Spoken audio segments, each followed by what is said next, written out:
Alors, bonsoir, on dit bonsoir à tous. Bonsoir. Bienvenue à vous tous qui attendez ces lives. Bonsoir. C'est le moment de dire à tout le monde qu'on a commencé.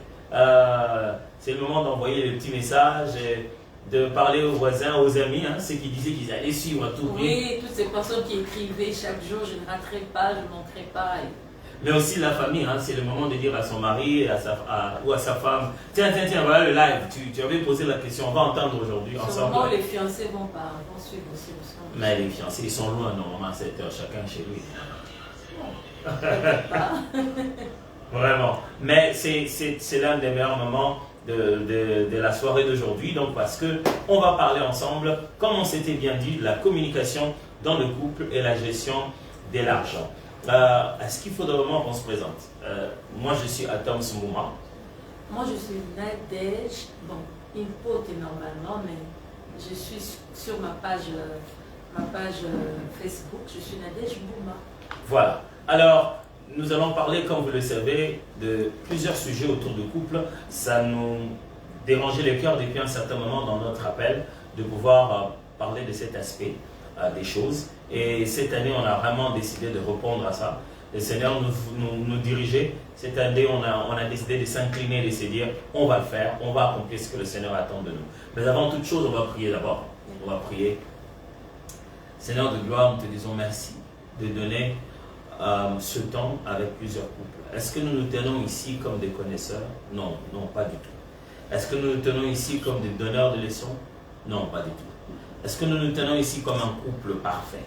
Non, pas du tout. La source de toute autorité dans cet échange sera encore et toujours les Saintes Écritures, la parole de Dieu. Nous partagerons le témoignage. Il nous a été donné de témoigner. C'est ce que tu nous as demandé, d'être des témoins. Nous partagerons le témoignage de comment nous avons vécu en bien, en mal, en force ou en faiblesse, comment on l'a compris très bien, sans erreur, et comment on l'a compris aussi avec beaucoup d'erreurs et d'éternage. Fait que ce temps soit rempli de sincérité, de simplicité, mais des vérités éternelles que chaque couple, après avoir entendu, ne se précipite pas à dire « Ah, ça c'était leur expérience », mais qui découvre le principe qui est à l'intérieur et qui est applicable à tous. Merci de guider ces échanges. Au nom de Jésus. Amen. Alors, s'il y a encore un ami, un frère, quelqu'un qui n'est pas encore arrivé, une sœur, commencez rapidement à lui dire, c'est le moment de venir, c'est le temps de pouvoir vous connecter. On a commencé la grande conversation. Voici la grande conversation, comment elle va se dérouler. On va commencer d'abord par, parler un peu des problèmes, communication dans le couple et gestion de l'argent. Bon, qui est le journaliste dans cette... Qui reçoit qui? Personne ne reçoit qui que ce soit, nous sommes tous les deux directeurs. Okay. Mais chacun l'un après l'autre. Ok. Bon, si c'est comme ça, toi pas. Alors, par rapport à la communication, nous allons commencer par ça. Et la gestion de l'argent, ça sera tout juste après ce sujet de la communication. Lorsque vous avez écrit, vous étiez nombreux avec vos suggestions par rapport à ces thèmes. La majeure partie des personnes ont demandé qu'on parle de ces sujets sur la communication parce les gens ont constaté qu'il y avait un problème dans le couple. Le mari ne sait pas toujours bien communiquer avec sa femme et vice-versa. Et c'est vraiment un problème qui touche beaucoup de couples, raison pour laquelle nous avons décidé ce soir d'en parler. Ouais, la communication est un sérieux besoin parce qu'en fait, en réalité, tout couple est basé sur la communication, toute relation. Est basée sur la communication. C'est parce que d'ailleurs, on communique, on peut établir une relation, on peut établir une relation, quelle qu'elle soit, d'amitié, même avec les enfants, il faut communiquer. Même avec les autres membres des familles, il faut communiquer. À même plus forte raison, avec la personne avec qui fondamentalement, nous faisons ou nous créons le couple. Mais les problèmes sont présentés, les difficultés arrivent en ce qui concerne la communication dans les couples. On a des problèmes comme les hommes ne savent pas verbaliser leurs sentiments. Les hommes ne savent pas toujours parce que je ne sais pas si c'est comme ça, ils se passent toujours les mots, les hommes, mais c'est comme si ils ont comme une attente parce que la femme comprennent sans avoir, comment dire, l'homme ne sait pas exprimer, mais c'est comme s'il s'attend à ce que la femme comprenne tout ce qui les dérange. Par exemple, mon mari, je suis mariée, mon mari, au fait, ce que j'ai constaté, c'était qu'il est quelqu'un, quand quelque chose l'énerve, quand il est vraiment énervé, il sent que la chose commence vraiment à l'énerver, à les toucher, il devient calme. Alors moi, avant, je ne comprenais pas ça. Mais nous sommes dans une discussion, il faut qu'on échange. Mais toi, tu restes calme, il dit rien, il dit rien. Ou soit il te dit carrément, et là ça énerve les femmes, en ce moment tu avais besoin de parler, tu avais besoin d'explications, il te dit, je parle pas maintenant. Oh mon Dieu, je me disais, il se moque de ce qui se passe, il ne veut pas qu'on règle le problème. Pourquoi il ne veut pas? Et puis il nous dit qu'il ne veut pas parler, qu'est-ce qu'il y a? Il ne prend pas ça à cœur, comment on veut parler d'un sujet aussi important, il dit qu'il ne veut pas parler. Alors, j'ai observé ça une fois, deux, bon, c'est une façon de dire une ou deux fois, mais sincèrement, c'était plus de 10 fois. Alors, j'ai compris, au fait, que quand il est énervé sur quelque chose, il se tait. Alors, je me suis dit, certainement, il ne veut pas dans les échanges dire quelque chose qui va blesser, parce que, vous savez, lorsqu'on est blessé, lorsqu'on a mal, on peut s'empêcher de blesser. On ne peut s'empêcher de blesser aussi parce qu'on est blessé au dedans. Alors, c'est que moi je prenais comme de l'indifférence, c'était plutôt cet amour qu'il avait pour moi de se dire je ne veux pas parler lorsque je suis énervé, alors il se taisait. Alors c'était à moi d'observer cela et de se dire ok, dès que je le vois pendant les échanges, pendant une discussion se taire, et là ça commençait à dicter même ma façon d'être. Alors moi je commençais à, comment dire ça, comment on dit ça, j'arrivais maintenant à tempérer moi aussi, à tempérer, je me dis non, là, il est énervé, donc certainement il y a quelque chose dans ma façon de parler, dans quelque chose que j'ai fait qu'il est énervé, alors je me calme automatiquement, dès que je constate ça, je me calme et je me dis, même si on ne termine pas ça maintenant, on peut avoir le temps lorsqu'on sera calmé pour en parler. Je sais qu'il y a beaucoup de questions qui nous ont été posées en matière de communication. Il est certes vrai qu'on n'en va pas répondre à toutes, parce que chaque question a des petites nuances, ainsi de suite. Plaise à Dieu qu'on essaie de répondre aux grands principes. Un peu comme tu l'as dit, ça c'est un peu les problèmes de la communication vus du côté de la femme. La femme a l'impression que l'homme ne communique pas, ne verbalise pas toujours ce qu'il veut. Et il veut être compris sans dire ce qu'il veut. Moi, je sais qu'il y a des questions qui me font perdre toutes les idées, comme quand on me dit « Qu'est-ce que tu veux manger aujourd'hui ?» Là, je ne sais plus quoi dire. Mais en même temps, vu du côté de l'homme, c'est quoi? Vu du côté de l'homme, c'est que l'homme pense que quand il parle moins de l'affaire, il peut mieux le résoudre dans sa tête. Quand l'homme est en train de réfléchir, quand l'homme pense à une chose, sa première de réaction, c'est ne pas d'essayer d'en parler. Il veut être sûr qu'il a trouvé ses solutions dans sa réflexion. L'homme pense que moins on en parle, plus le problème disparaît.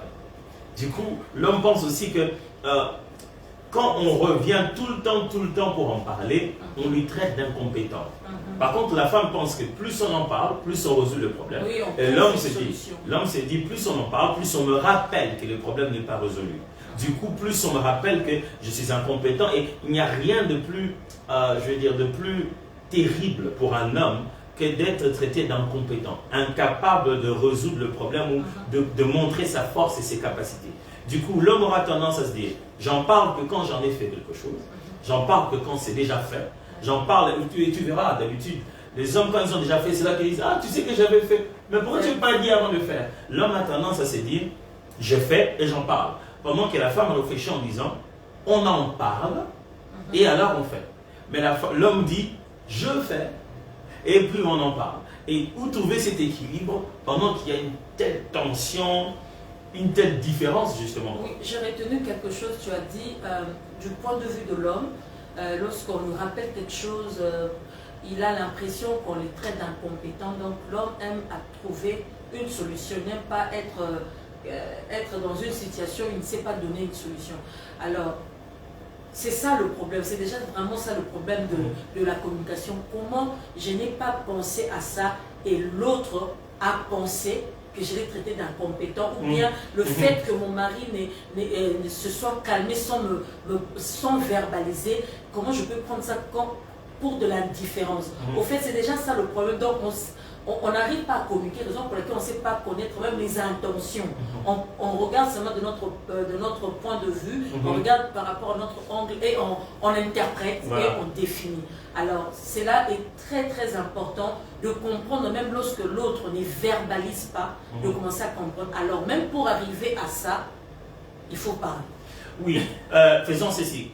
Tous ceux dont les maris ne parlent pas, ne verbalisent pas facilement leurs idées, c'est du genre, pasteur, comment je vais faire pour savoir ce qu'il veut? Il ne dit jamais ce qu'il veut. Tous ceux dont les maris et les fiancés ne verbalisent pas ce qu'ils veulent, mettez du feu, juste la flamme. Feu, feu, feu. mettez du feu, c'est comme ça on va savoir. Toutes les femmes qui sentent toutes celles dont leur les mari, hommes voilà. sont indifférents, ils n'aiment pas parler du problème, aller vraiment dans le nœud du problème. Mettre aussi, mettre quoi Le feu seulement, c'est ce que tu vas mettre.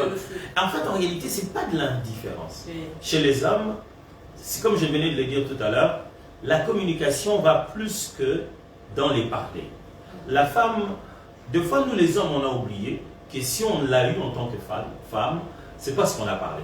On a dû user de verbes, on a dû avoir un art oratoire, une façon d'aborder le sujet. Qui l'a convaincu. Mais au fond, regardez bien votre homme avec qui vous êtes. Comment il a fait pour vous avoir?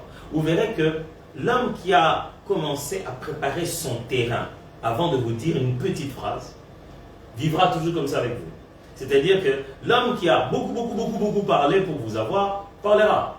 Mais l'homme qui a posé des actes, qui a trouvé des techniques, des stratégies pour pouvoir déjà, réduire la conversation, au jour J, quand vous allez parler, que la conversation devienne simple, il sera comme ça même à la maison. Il aura tendance à donner des signaux et jusqu'à ce que la conversation arrive à sa plus simple expression de oui ou non et finissons-en. Ce qui fait que pour l'homme, ce n'est pas en parler qui résout le problème, c'est communiquer d'une certaine manière. Je n'ai pas besoin qu'il y ait des mots pour parler, je peux le faire d'une certaine manière. Et l'homme vit un peu comme un chasseur de trésors, un mystérieux là, qui s'est dit, bon voilà, est-ce que tu m'as compris? Est-ce que si tu me comprends sans que je n'ai parlé, c'est que tu as saisi la chose? Alors tous les hommes qui pensent qu'ils sont comme ça et qui se disent, voilà, tu as bien dit pasteur, c'est réellement ça, mettez juste une pouce comme ça. Hein? Un pouce ou une pouce? Un pouce. Pourquoi c'est une main et puis pouce c'est un? Bon, mettez un seul pouce alors, selon les femmes, ils ont dit un pouce pour des problèmes de communication. Mettez pouce, hein, c'est plus facile. Mais ça les hommes, ils savent. Mettez ça pour vous dire, ça, nous on est, tu sais que tu as dit là, c'est réellement vrai. Mais il y a quelques principes à annoncer justement, tu sais, ce qu'on entend parler de communication. La première des choses, c'est que, tu l'as bien dit, j'aimais quand on était en train d'échanger ensemble, il ou elle communique, mais pas comme toi. Je ne sais pas si ça existe, ça peut exister, mais l'homme et la femme, ou bien mari et femme, et sa femme, ne communiquent pas de la même manière. Il y a toujours une façon, la femme peut avoir sa façon à elle de communiquer, peut-être se taire aussi, parce qu'elle bouge quelque chose, elle ne veut plus parler. Donc elle est là, tu as un problème? Non, non. Chérie, ça va? Oui, ça va. Chérie, tu es sûre? Moi, j'ai déjà entendu ce genre de questions, on te pose la question. Ah, je me disais, j'ai déjà entendu ça quelque part. Et ce n'est pas. Chérie, tu vas bien? Et puis j'ai dit, oui, je vais bien. Après, chérie, ça va? Je dis, oui, ça va, je vais bien. Mais c'est ma façon de dire que ça ne va pas. Mais au lieu de parler seulement, je veux d'abord donner, mystifier aussi. Parce que souvent, lorsque nous parlons que l'homme ne communique pas, on oublie que nous aussi, à un certain moment, on se tait aussi. Tu te plains de quelque chose, mais tu ne veux pas le dire, tu ne veux pas verbaliser, tu restes dans un coin comme si tu boudais, tu veux que l'autre devine. Mais normalement, il devait savoir que ça, c'était pas bien. Alors pourquoi il veut que je parle? Vraiment, c'est vice-versa. Alors, c'est toujours bien de parler, de se dire, moi, lorsque je fais telle chose, c'est parce que je désapprouve. Quand tu me vois faire tel geste, c'est peut-être pour te dire, calme-toi. Ou bien quand c'est pas que je suis indifférent sur certains sujets, mais des fois aussi je peux me sentir comme culpabilisée. Je sais que je suis fautif ou fautive, raison pour laquelle je me tais. Donc, facilement, lorsque vous parlez, vous arrivez à verbaliser. Cela vous aiderait à aller un peu plus vite. Et comme nous sommes là, nous avons organisé ce moment, ce n'est pas pour parler d'autres personnes, c'est pour parler de nous, de notre expérience, parce que nous savons que nous ne sommes pas arrivés au bout et chaque jour nous apprenons, chaque jour nous recevons des conseils aussi de certaines personnes. Et nous avons eu le temps de s'asseoir et de parler, de verbaliser. Quand tu me vois faire telle chose, c'est parce que je n'ai pas aimé, c'est parce que je n'ai pas approuvé, raison pour laquelle tu me vois avoir telle tête. Et l'autre aussi a eu, mon mari a eu le temps de parler, et moi j'ai eu le temps de parler. Et après ces échanges-là, tout a changé. Bien sûr. On n'est plus, dans notre cas, on ne verbalise plus. Bon, on ne verbalise pas toujours, mais on peut se comprendre par une attitude, par un regard, par une façon de faire. Je sais directement que mon mari pense ceci. Ou bien des fois je peux me dire, ah, je viens de commettre une bêtise. Seulement par un regard. C'est vraiment ça. Si vous avez des enfants, les enfants, moi mes enfants me rappellent, mamie, quand tu m'as regardé, j'ai su que je devais arrêter. Au fait, même avec nous, les adultes, même entre mari et femme, ça arrive aussi. Par un regard, il peut te dire, ah, en ce moment-là, calme-toi, ou bien vas-y. Il t'encourage, mais personne ne le voit, mais toi tu as vu ça, parce que vous avez déjà placé des bases de, comment on dit, sur votre communication, bien les bases de votre communication. Vous n'avez plus besoin, et à chaque fois, à chaque situation, à verbaliser, mais à se comprendre. Alors, retenez bien, il et elle communiquent, mais pas comme toi. C'est-à-dire que dans le couple, ne vous attendez pas à ce que l'autre use exactement des mêmes moyens de communication que vous. Et donc, même parler dans un couple ne signifie pas toujours que ce sera de longues phrases. Alors, qu'est-ce que ça veut dire? Ça veut dire que dans un couple, chaque membre du couple est d'abord, détient d'abord une personnalité. Puis, il détient une histoire. Chacun de nous communiquera très souvent de la manière dont on communique dans sa famille. Vous avez marié, vous avez épousé quelqu'un qui vient d'une famille où on se dit tout. Hein. On entre comme ça, hey, tiens, moi, toi, je ne vais pas aimer. Et les gens se parlent comme ça. J'ai dit ça, je dis rien, moi. C'est-à-dire que les gens, c'est pas qu'ils sont énervés, c'est pas qu'il y a un problème. Mais ils se racontent, ils disent tout. Et tu sens que la tension monte, les gens montent le ton, mais ils ne se manquent pas de respect. C'est la façon de parler. Et ils parlent encore. Et au bout de quelques minutes, tu as l'impression que tout le monde est un peu fâché. Ils ne sont pas fâchés. Chacun boude pendant 5 minutes. Et puis tout le monde reprend comme si de rien n'était. Mais l'autre a grandi dans une famille où si on a levé le ton, c'est qu'il y a eu incident. Et ça prendra des jours. Ça prendra de... Quand même, ça passera pas comme ça. Il faut qu'il y ait des conséquences qui s'en suivent. Alors chacun a tendance à communiquer comme on lui a communiqué depuis l'enfance. Souvenez-vous, on dit que le langage ne vient pas de la bouche, il vient des oreilles. L'enfant ne parle pas parce qu'il a une bouche, l'enfant parle parce qu'il sait entendre. C'est à travers ce qu'on entend qu'on commence à communiquer. Ce qui fait que quand vous venez dans le couple, vous devez trouver un nouveau langage. Vous devez faire un nouveau code de langage. Et ça ne vient pas du coup, il y a des étincelles, mais c'est quand vous commencez à y mettre un sens dans vos faits et gestes. Au bout d'un moment, on est capable de dire, tu sais, moi quand j'ai fait ça, ça signifie ça. Tu sais, quand moi je parle ceci, des fois avec ma femme, quand on parle, dès qu'on commence à parler d'un sujet, elle va tout de suite parler plus fort. C'est pas parce qu'elle veut me manquer de respect ou quoi que ce soit, rien du tout. Elle ne parle pas non plus comme essayant d'avoir autorité sur moi. C'est comme ça, c'est sa tonalité. Oh, je vous assure qu'au début, c'était pas facile. Tout de suite, tu vas te dire, mais c'est quel genre de femme insoumise? Or, c'est toute sa soumission qu'elle est en train de te donner là. Elle est en train de te donner le meilleur d'elle-même, mais c'est ça la version, c'est comme ça que ça se passe chez elle. Alors, il ne faut pas aller te dire, mais c'est quelle famille, tu es mal élevé, dans votre famille, votre maman, est-ce qu'il devait la voir comme ça? Non, chacun ne fait pas de ce que son père faisait. Nous étions des enfants. Entre enfants, on avait aussi nos attitudes. Quand on se parlait aussi d'une certaine manière. Et donc, dans une relation, ne pensez pas que l'autre va commencer à communiquer comme vous, parce qu'il n'a pas vécu avec vous.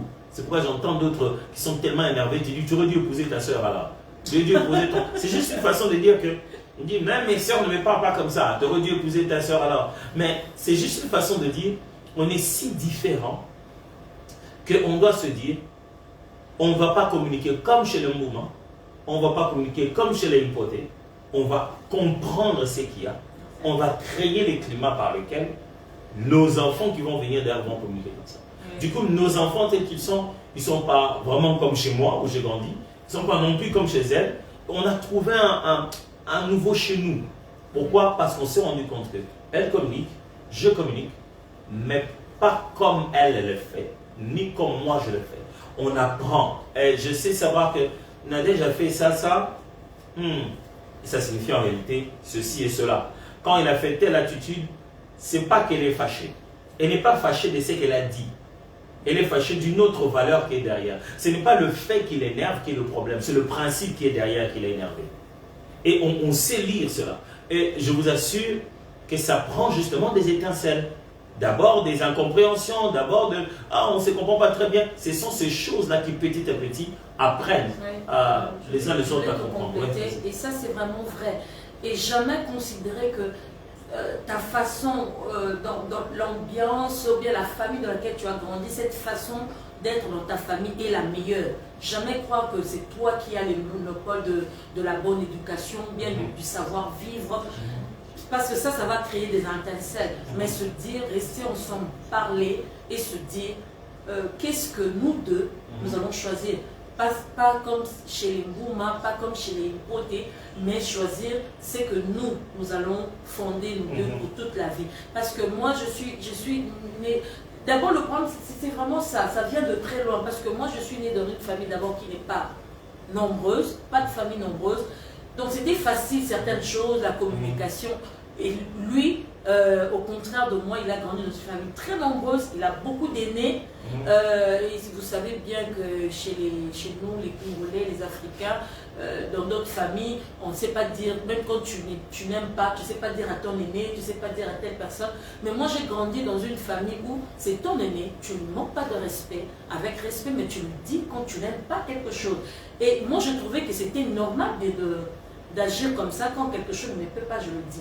Alors, mon mari, mon fiancé à l'époque m'a beaucoup aidé, pas seulement par rapport à nous deux, même par rapport à d'autres personnes. J'étais très, comment dire ça, très crue.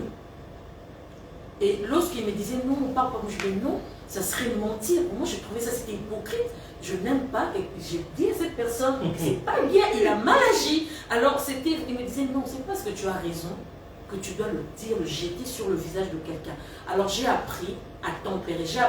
Parce que j'ai accepté que ma façon d'être n'était pas la meilleure. C'est au fait ça commence là-bas. Parce que si tu crois que tu connais tout, tu maîtrises tout, c'est difficile à changer. Alors si tu commences à te dire, ok, c'est moi, jamais je trouvais que c'est mauvais, mais si quelqu'un me le dit, il m'aime, il n'a pas d'intention de me nuire, de me faire du mal, alors c'est que je dois commencer à faire attention avec cette chose, avec telle ou telle chose. Je m'aurais aussi raconté aussi le fait que ma femme m'a beaucoup aidé sur le fait de s'exprimer. Je suis déjà de nature très sacrificielle, c'est-à-dire je suis très concentré à fournir des efforts en faveur des autres, je pense tout le temps aux autres, à me sacrifier. En fin de compte, mais deux fois, quand on est comme ça, on a cette habitude, on est très dévoué aux autres, sans le vouloir, malheureusement, les gens vous oublient au bout d'un moment. Vous avez tellement travaillé, chacun dit « oh, il a très bien fait ». Personne ne se pose la question, mais à ce moment-ci, il est où, comment il va, qu'est-ce qui se passe? Et à ce moment-là, au moment où toi tu as tes propres problèmes, ils viennent tout bonnement comme si, ils ne commencent même pas par savoir si toi tu vas bien après avoir tout donné. Ils viennent encore te demander un extra travail. Et tu déprimes. Alors, ma femme m'a beaucoup aidé sur la capacité de m'exprimer et de dire non, attention, hier j'avais fait ça, tu sais, je peux faire ça aussi, mais là, franchement, je suis fatigué. Je ne peux pas faire ça maintenant, faisons le reste après. Parce qu'au bout, elle m'a fait comprendre une chose importante en me disant quand toi tu ramènes ça à la maison, tu ramènes ça dans la famille, tu ramènes ça auprès de nous qui n'avons rien fait du tout, c'est nous qui souffrons du fait que tu n'as pas pu dire là où tu devrais dire ce que tu voulais dire. Parce qu'en essayant de te calmer à ça, tu viens ici pour une chose qui n'a rien à voir. Ça arrive trop souvent aux hommes. C'est-à-dire, il a été quelque part, il a essayé de calmer sa colère. Il arrive à la maison, ceux qui ne l'ont pas énervé, ceux qui n'ont pas été la cause de son problème, eh bien, il ressort des réponses. Et toi aussi, surtout quand tu entends quelqu'un dire toi aussi, c'est que quelqu'un d'abord était. Mais tu ne connais pas le quelqu'un d'abord en question, c'était qui? C'était une lettre, il arrive, il dit, mais toi aussi, tout le monde devient aussi parce qu'il n'a pas pu dire ce qu'il devait dire au moment où il fallait le faire. Et moi, ça m'a juste aidé à savoir que je peux le dire avec respect. Sans être méchant. Justement, c'est ce que j'ai appris chez elle, que respect ne voulait pas toujours dire se taire. Respect aussi voulait dire parler avec douceur sans être méchant. Parler avec vérité au moment où il faut le dire. Alors là, on était en train de beaucoup insister sur le fait que elle ou lui peuvent communiquer, mais on ne communique pas toujours de la même manière. Deuxièmement, on aurait vous dire que la communication clarifie les attentes et diminue les frustrations. Je vais commencer là avant de lui donner la parole. C'est-à-dire, lorsqu'on communique, l'autre sait à quoi s'attendre la prochaine fois. Tu vois, ne vivez pas dans un couple où vous êtes tous imprévisibles. Vous jouez à cache-cache. Oui, on ne sait jamais qu'est-ce que ça veut dire. Tu vois, demain, quand on communique, ça permet alors de se dire, la prochaine fois je le vois faire ça, ça signifie ça. C'est-à-dire les attentes sont devenues claires. Ça crée un code dans votre couple. Tu sais que il a fait ça, oh non, non. La dernière fois, il m'avait dit que ça signifie ça. Voici le sens de tel geste, voici le sens de tel autre geste. Si elle le refait encore, là, je comprendrai tout de suite que ça signifie telle chose. Quand les attentes sont claires maintenant dans la communication, on sait que, moi je me rappelle avec ma femme, elle aimait toujours, je suis marié, je le disais, donc ma femme, ma femme aimait toujours les appels. Or moi je passe toute ma vie avec des entretiens, des échanges. Donc je ne sais pas tout le temps arrêter les échanges, les entretiens pour prendre des appels. Et quand je rentrais le soir, elle était toute fâchée. Moi je t'appelais, tu n'as pas pris le téléphone. Ou quand je t'appelle, tu me réponds comme si tu n'as pas envie de parler avec moi. On me dit, qu'est-ce qu'il y a? Alors je vais expliquer, mais écoute chérie, j'ai des entretiens, j'ai des tout. Des fois je réponds pour montrer que j'aime ma femme et je respecte. Et surtout quand la personne voit que c'est toi qui as appelé, le fait tout le temps de couper pendant que c'est toi, des fois les gens ont des idées dans la tête. C'est donc ils ont un problème avec sa femme. Et j'aimerais te répondre et demander la permission pour que la personne ressente combien je te respecte, ainsi de suite. Mais ce n'est pas pour autant qu'on va parler de tout et de rien. C'est à peine pour quelques minutes. Mais c'est un peu incompréhensible aussi en même temps. Des fois aussi, elle n'appelait pas pour que je lui dise « appelle-moi plus tard ». C'est juste juste en besoin de me parler. Alors on se battait parce que je lui demandais « pourquoi tu n'écris pas ?» Il me dit « mais pourquoi tu veux que j'écris? Moi je veux te parler ». Moi je dis « chérie, si tu m'écris, que tu sais si, je sais disposer mon temps, je sais faire attendre une personne, puis une autre, tu vois. » Mais qu'est-ce qui se passe? Lorsqu'on a clarifié cela, les attentes sont devenues claires. Je sais à quel moment prendre mon téléphone, appeler ma femme, parce qu'elle ne me dérange pas avec ses appels. Des fois, ce n'est pas juste être en contact avec moi qu'elle veut m'écouter. Il y a des conversations qui se passent parce qu'on se parle. Mais de la même manière, elle sait presque déjà maintenant s'attendre à un SMS pendant la journée. Elle sait qu'à un moment donné, mon mari va m'écrire. Donc, quand on communique bien, ça clarifie les attentes et ça diminue les frustrations. Pourquoi on a diminué les frustrations?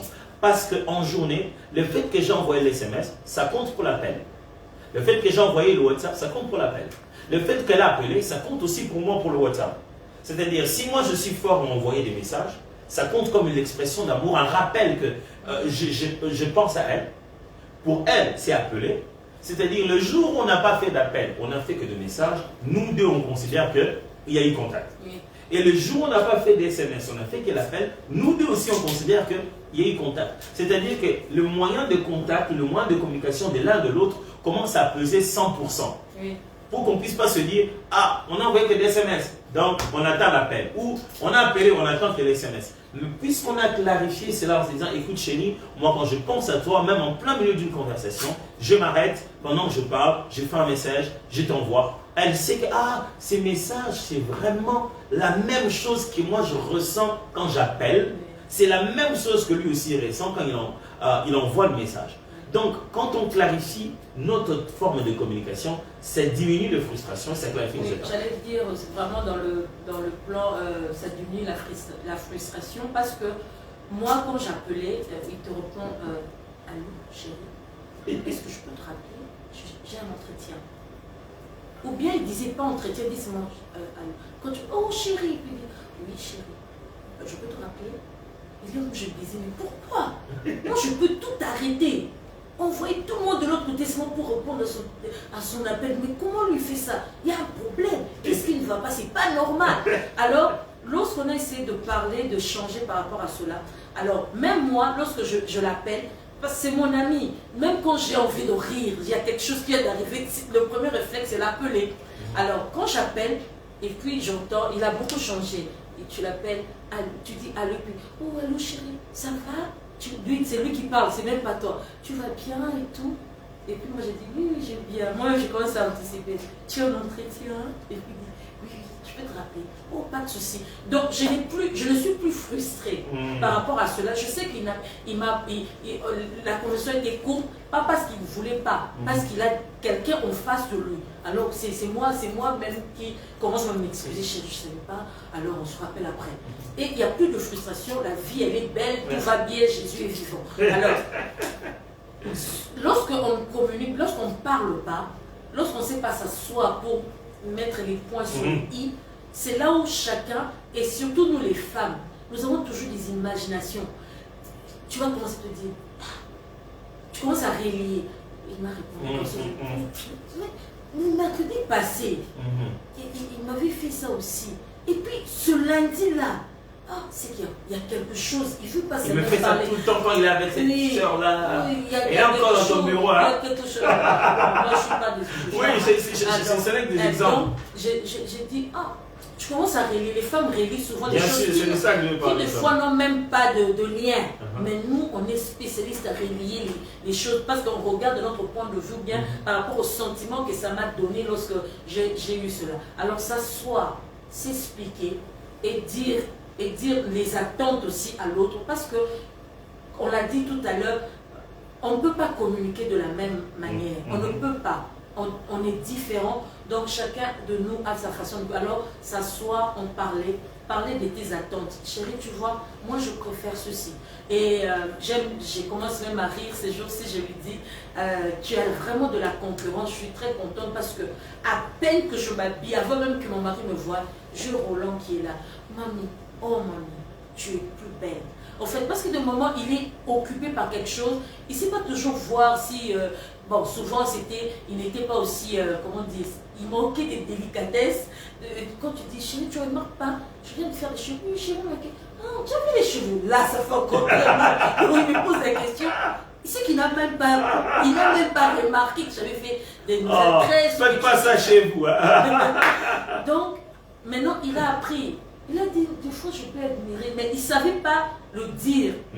Il n'était pas prompt à dire facilement, c'est joli, tout ça. Il peut passer un moment, et puis c'est comme s'il revient, puis tu dis, oh, c'est très joli, et tout ça, puis tu dis, bon, et ça fait 3 heures que j'étais déjà comme ça, tu n'as rien vu. Mais là, maintenant, il a quand même de la concurrence, parce que j'ai un garçon qui sait te faire des compliments au moment, à l'heure, alors lui-même, il se bat, ça commence à changer. Mais elle vient de dire quelque chose d'important, vous devez savoir que ça s'apprend, ça ne vient pas du coup.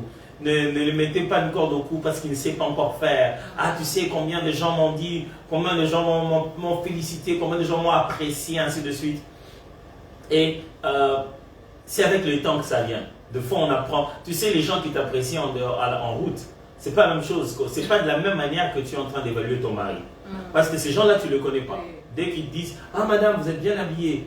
Vous dites qu'il ne sait pas, il va bien habillé. Mais quand ton mari te dit, ah chérie, c'est très bien. Tu vas encore lui dire, tu trouves? Il a envie de dire, mais pourquoi je l'ai dit? Pourquoi? Parce que tu sais que quand il dit très bien, tu connais même ses valeurs. Mais ceux des autres admirateurs, tu ne connais pas. Mais tu sais que mon mari, quand il dit très bien, il a une façon de dire, mais je ne l'ai pas senti, je dois retester encore. Est-ce que c'était vraiment ça? Alors, quelque chose d'important dans la communication, qui est comme le principe de base sur lequel nous sommes en train de naviguer ici, c'est qu'en communication, vous devez savoir que ce n'est pas seulement ce que la personne vous dit qui a un sens pour vous, mais c'est ce que vous pensez de la personne avant qu'elle ne vous parle. C'est-à-dire qu'en communication, vos préjugés sur votre interlocuteur influencent le message qui vous dit. Si je pense que Nadège, ces derniers temps, me cache quelque chose, ce qu'elle me dit n'a plus le même sens. C'est pour cette raison qu'il est très important dans le couple de tout de suite faire partir des zones d'ombre. Parce que la manière dont les gens manipulent le couple, c'est quoi? ils créent des petits trucs, des petites zones d'ombre, et ils se rendent compte que vous n'en parlez jamais. Ils vont tester. Les gens sont bizarres. Hein. Ils vont tester, ils se rendent compte que tu as commencé à créer un dossier pour ton mari ou un dossier pour ta femme. Et donc, tu n'en as pas encore parlé. Ce qui veut dire que quand elle cite une chose, tu es en train de rassembler des données en fait. Tu fais un dossier de police. Tu dis, ok, dernièrement on avait dit ceci, dernièrement j'avais trouvé, dernièrement je vais trouver. Et quand quelqu'un ressent que tu le soupçonnes, il alimente cela. Alors, pour pouvoir, tout ce qu'il va dire, pas seulement dans les cas de suspecter l'autre dans une chose ou quoi, mais quand tu as une pensée sur lui, par exemple tu te dis, j'ai toujours l'impression que mon mari, je ne conviens pas assez. Oui, les femmes disent toujours, j'ai l'impression qu'il ne me considère pas, ou bien j'ai l'impression que je ne suis pas assez belle, ou bien assez bien pour lui. C'est-à-dire, tout ce qu'il va dire, parce que toi tu as ce préjugé-là, tu te dis déjà que ça sort de la bouche de quelqu'un qui pense que je ne suis pas assez bien pour lui. Alors quand il te dit, ah, tes cheveux c'est très joli aujourd'hui, hein. Tu te dis, donc hier c'était pas bien. Tu vois? Il dit, non, ah, c'est seulement joli aujourd'hui, hier c'était pas bien. Je dis, non, je parle en termes de conjugaison en temps présent. Voilà, tu vois? Mais en fait, c'est pourquoi il est très important de se rassurer de certaines choses. Je me souviendrai toujours, chérie, je parie, tu te souviens, d'un merveilleux conseil que maman Viviane nous avait donné lors de nos premières rencontres avec elle. Maman Viviane nous avait dit une belle phrase qui nous a beaucoup changé, le pasteur Viviane Dallot. Elle nous a dit, vous devez, puisque vous voulez vous marier, vous devez résoudre le problème de oui ou non c'est l'homme ou la femme de ma vie. Une bonne fois pour toutes. Exact. Pourquoi? Parce qu'elle nous donnait l'exemple justement elle disait, aujourd'hui, quel que soit le problème qui m'arrivera avec Roland, je ne vais pas aller à genoux prier en disant au Seigneur, Seigneur, est-ce que c'est vraiment lui? Je vais plutôt dire, Seigneur, voici ce qui m'arrive avec l'homme que tu m'as donné. C'est déjà lui. Ce qui fait que même la façon d'aborder la prière est complètement différente. Ce qui veut dire que ce que vous pensez de l'autre influence les choses que vous comprenez de lui. Si déjà vous lui dites, lui il se prend toujours supérieur à moi, j'ai toujours l'impression qu'il est complexé vis-à-vis de moi, s'il dit une phrase, c'est déjà quelqu'un de complexé qui te parle. C'est pourquoi ce qu'on pense de l'un de l'autre est important. Ce qui nous permet de parler du troisième et dernier principe en matière de communication ici, c'est que pour bien communiquer, il faut renvoyer à l'autre l'évaluation que vous avez fait de lui. Pour lui demander, pour essayer de voir si vous avez bien évalué. Ça signifie quoi? C'est-à-dire que si je constate une chose ou une autre, comme Nadège en donnait l'exemple tout à l'heure, elle finit par me dire, écoute chérie, j'ai constaté que chaque fois que tu t'es fâché, tu t'es calme. Je dois confirmer ça. Tu vois, je dis oui, justement, tu as raison. Moi, quand je suis fâché, quand je vais de plus en plus fâché, je me dis, je ne veux pas parler. Je ne veux pas parler, moi, quand j'étais tout petit, je me fâchais, je devenais brutal. Et donc, pour moi, maintenant que j'ai donné ma vie au Seigneur, c'est complètement l'effet inverse. Quand je suis fâché, je me tais, je deviens un peu passif, je laisse tout passer, je ne dis plus rien, ainsi de suite. Le fait qu'elle m'a fait cet effet miroir, elle m'a permis de voir et de savoir que j'ai à côté de moi quelqu'un qui me comprend. La communication change. Alors, ne comprenez pas l'autre, ne faites pas une analyse de l'autre que vous gardez pour vous. Parce que votre analyse, si elle n'est pas publiée, personne ne peut confirmer ça. Alors, vous faites de la nadégéologie ou de la tomsologie que vous confirmez par vous-même. Non, vous devez faire confirmer par lui. En disant, avec les temps qu'on est, j'ai l'impression que chaque fois que tu fais ça, ça signifie ça. Parce que je connais ces conversations qu'on a eu, ma femme et moi, où en fait la conversation va du genre, tu sais, ces jours-là quand tu t'étais fâché, pour moi, j'ai trouvé que ça veut dire ceci. C'est parce que pour toi, ça signifie, mais moi, ça m'a touché parce que ça signifie ceci pour moi. Vous voyez, c'est une très bonne conversation. Parce qu'en fin de compte, je ne juge pas les faits. Je donne juste ma réaction vis-à-vis de comment ça m'a touché moi. Et puis, ça donne à l'autre l'opportunité de se dire, non chérie, c'est pas ce que je voulais faire. Désolé, je suis désolé de ce que ça donnait ça comme impression pour toi, mais voici le message que j'ai envoyé. Et on arrive à se résoudre en se disant, non, tu sais, moi quand tu envoies ça, ça signifie ceci pour moi. Et puis moi aussi je dis, non, moi aussi j'ai grandi, je ne fais que ça. Mais au bout de cette conversation, on a intégré maintenant les deux éléments. Exact. Quand mon mari parle comme ça ne signifie pas ce que ça signifie pour moi. Ça signifie aussi ce que ça signifie pour lui. Du coup, lui aussi doit se poser la question, attention, si je fais ceci, ça peut ne pas signifier ce que ça signifie pour moi. Ça risque de signifier à ma femme ce que ça signifie pour elle d'habitude. Et donc tout le jour, on essaie de balancer cette chose-là. Je ne sais pas ce que tu veux te dire sur cette évaluation qu'il faut renvoyer à l'autre. Elle est très importante parce que si vous n'en parlez pas clairement, vous allez passer du temps, des années à ne jamais vous comprendre parce que personne n'a pu verbaliser, personne n'a pu se dire regarde dans mon angle de vue. Voilà. C'est quand tu dis ça, ou bien quand nous sommes devant les gens, quand tu dis telle chose. Pour moi, ce n'est pas me sentir, ce n'est pas me donner de la valeur. Moi, je le prends plus sur le plan de la déconsidération et tout ça. Et puis lui s'est dit non, moi, je n'ai jamais pensé que ça faisait ça. Et ça vous aide, et lui et elle, comment dire, à changer vos paramètres. Ça, c'est très important parce que chacun dans son coin peut se faire vraiment un film. Et c'est très important d'arriver maintenant à les publier, comme tu l'as dit. Je publie que ça, chérie, quand tu le fais, je ne me sens pas valorisée. Quand tu fais telle chose, je sens que tu n'aimes pas, je sens que tu es indifférent, bien tu n'approuves pas, bien tu n'apprécies pas.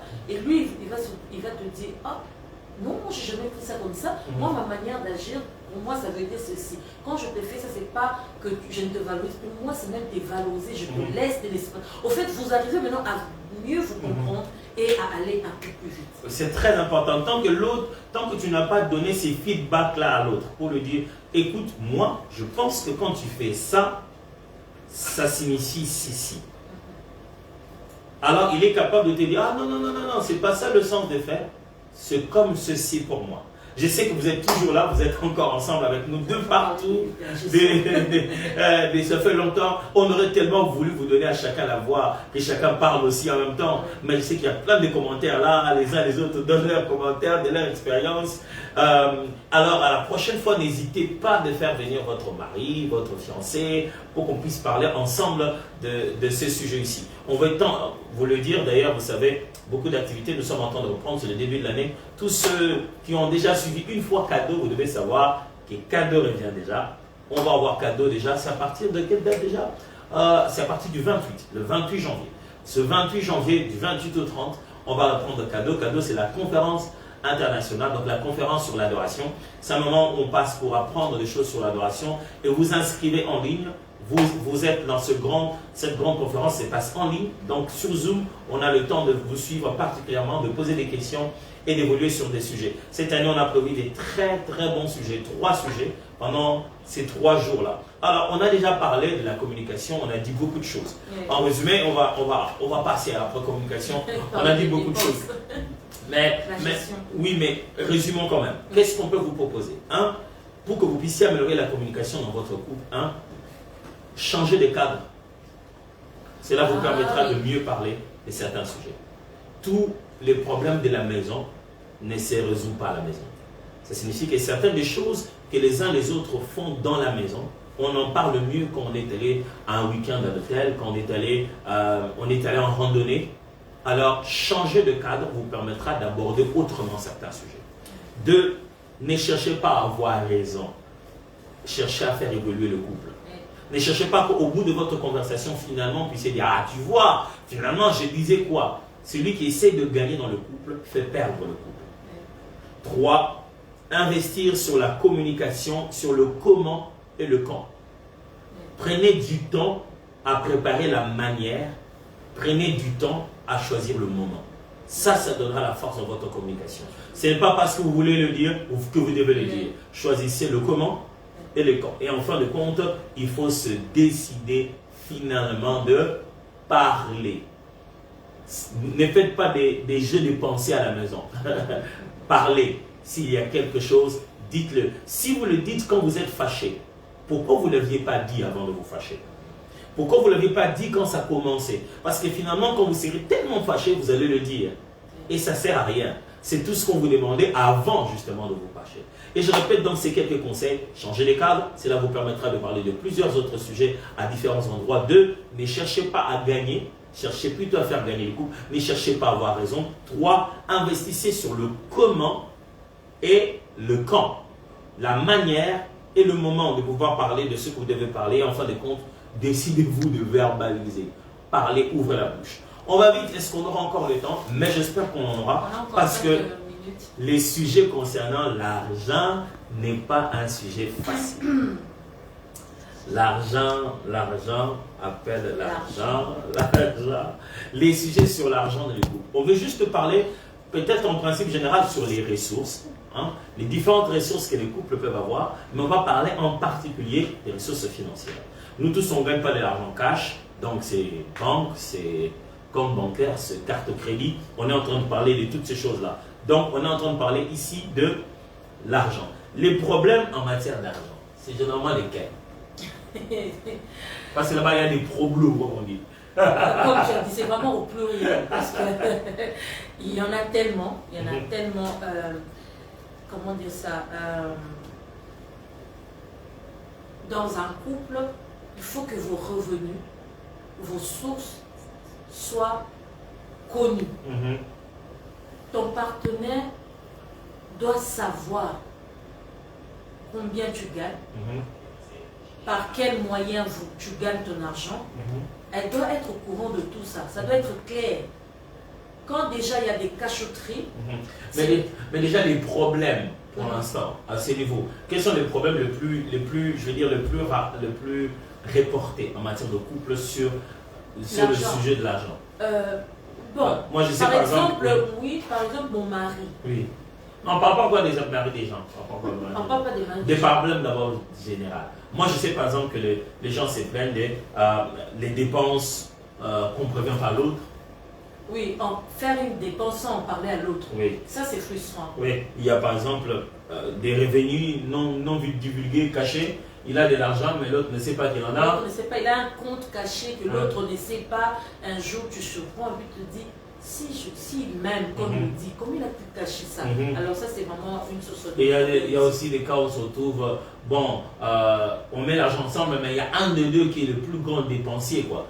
Donc pour lui, l'argent ne fait que sortir dans sa direction, ainsi de suite.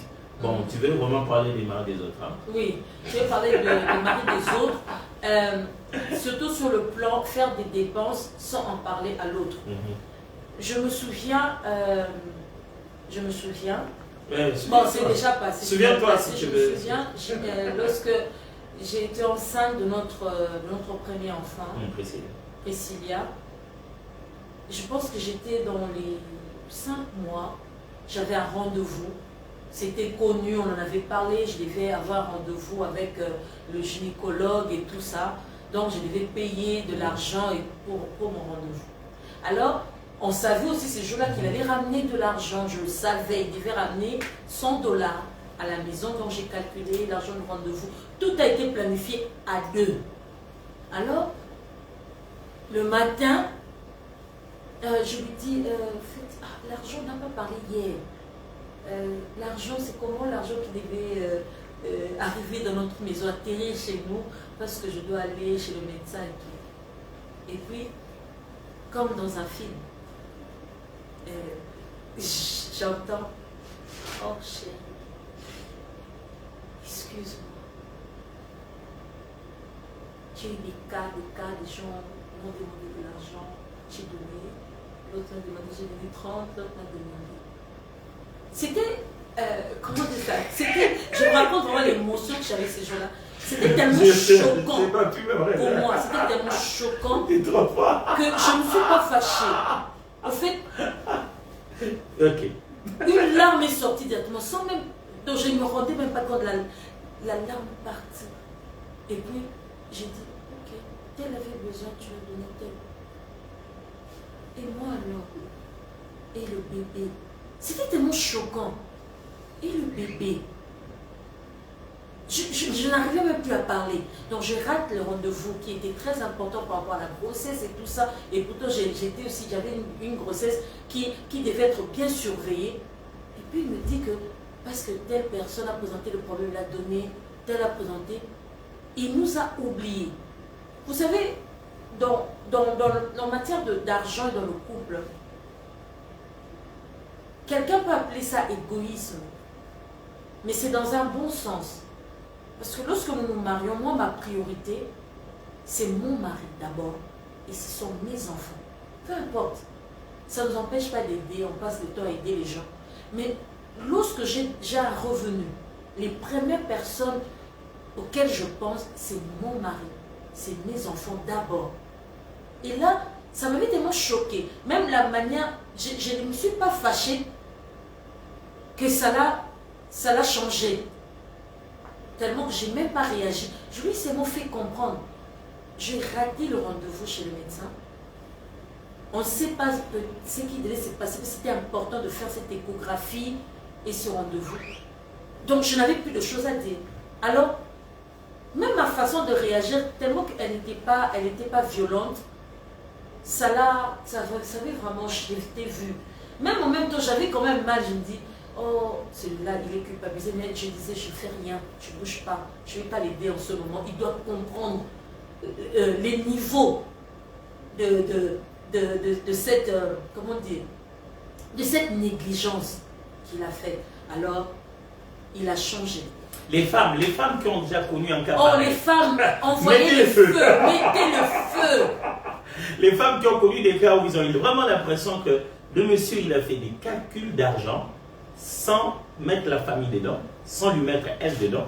L'argent a servi à quelque chose, mais en tout cas pas à elle, ni aux enfants, ni en tout cas pas du tout. Je vois comment l'écran commence à monter en flamme. Donc, monter juste ça pour nous montrer que voilà, c'est un cas réel, elle raconte une chose vraie. Alors, dès la perspective des hommes, avant qu'on commence à établir les principes qui sont avant, quelle est la perspective des hommes en général, je dis moi et avec ceux avec qui j'ai déjà eu l'opportunité de parler, comment on voit l'argent, ou bien de la perspective peut-être de la personne qui travaille dans le couple, si c'est l'unique individu qui travaille dans le couple. Je commence d'abord la perspective des hommes. L'homme considère que l'argent est l'expression de ses compétences. C'est son pouvoir réel. Donc, j'ai réfléchi, j'ai fait ce que j'ai fait. Voici, si je réfléchis, si je suis intelligent, voilà ce qu'on me donne. C'est le résultat. C'est un peu mon 10 sur 10 le jour de la classe. Quand je le remets, c'est mon 10 sur 10. C'est les résultats. Tu vois les chiffres qu'on met là, 10 sur 10. C'est mon résultat. C'est à moi. C'est-à-dire que s'il y a quelqu'un qui doit avoir le pouvoir de le distribuer, c'est moi d'abord. Et donc, l'homme considère que l'argent est l'expression de son pouvoir. Et il se place dans un contexte de pouvoir. Et il veut démontrer ce pouvoir-là qu'il en a. Et vous verrez très souvent que les hommes, bon, je sais qu'il existe des cas des hommes super dépensiers qui ne font qu'acheter des gadgets pour eux-mêmes. Mais il existe aussi des cas de ceux qui en réalité cèdent le pouvoir, partagent le pouvoir, distribuent le pouvoir. Il veut montrer que j'en ai, donc il commence à donner. Un tel en a besoin, il donne, un tel en a besoin, il donne, un tel en a besoin, il donne. Les hommes qui, pour eux, c'est quand même un peu mauvais, c'est ceux qui, justement, se disent la mauvaise phrase de Colombo Ngaliembonae, donc d'après les textes originaux qui veulent dire, en français, bah, celui à qui appartient l'argent, il a juste bouffé son argent. Celui qui produit, il a bouffé ce qu'il produisait. L'homme pense d'abord que l'argent me donne les capacités. Et quand quelqu'un vient vers moi, il demande mes compétences, demande ma force. C'est-à-dire que si c'était un devoir des maths, j'allais le faire. Mais ça, c'est une histoire de francs congolais, des dollars et des euros. Et justement, j'en ai. Qu'est-ce que j'ai fait? Je lui dis, va te promener, reviens demain. Non, j'en ai. Tu vois, l'homme s'est dit, c'est moi qui produis les résultats. Tous ceux qui veulent mes résultats, je peux les leur donner. Parce que celui qui produit demain, c'est moi. Et c'est là même l'erreur de l'homme. C'est à la fois vrai et très faux. Pourquoi? Parce que le principe fondamental, j'ai dû le comprendre moi aussi, que ce soit par la Bible, que ce soit par la façon dont on vit ensemble, c'est que les besoins du couple sont collectifs. C'est-à-dire, les besoins de la famille sont les besoins de tout le monde. Pas d'abord les besoins des gens de l'extérieur. Les besoins de la famille sont les besoins de tout le monde. Ça signifie ceci. Si moi je rentre à la maison, je me dis, bon, je prends mon argent de coca, je donne ça à quelqu'un. Je ne suis pas le seul à avoir besoin de prendre quelque chose. Ma femme a aussi besoin de prendre le jus. Les enfants ont aussi besoin de prendre le jus. L'argent que j'ai sorti de ma poche pour ma boisson, que j'ai éliminé pour pouvoir donner à quelqu'un d'autre, c'est aussi la boisson des enfants que j'ai éliminée. C'est aussi la boisson de ma femme que j'ai éliminée. Je me dis, bon, je ne vais pas m'acheter du crédit pour appeler le téléphone, je vais faire un cadeau. Le crédit que j'ai pris, c'est aussi les frais de communication de tout le monde. C'est exactement la même chose. Quand il existe des besoins dans la famille, ces besoins sont partagés. Alors, quel que soit votre régime matrimonial, un régime réduit aux acquis, communauté universelle de biens ou quoi que ce soit, sachez bien que, quelle que soit la façon dont vous gérez votre patrimoine, vos besoins sont collectifs. C'est-à-dire, besoin de boire, c'est pour vous deux. Besoin de manger, c'est pour vous deux. Besoin de voyager, c'est pour vous deux. Si vos besoins sont collectifs, quel que soit ce que vous avez décidé de choisir sur la gestion de vos ressources, vous vous rendrez compte que c'est collectif.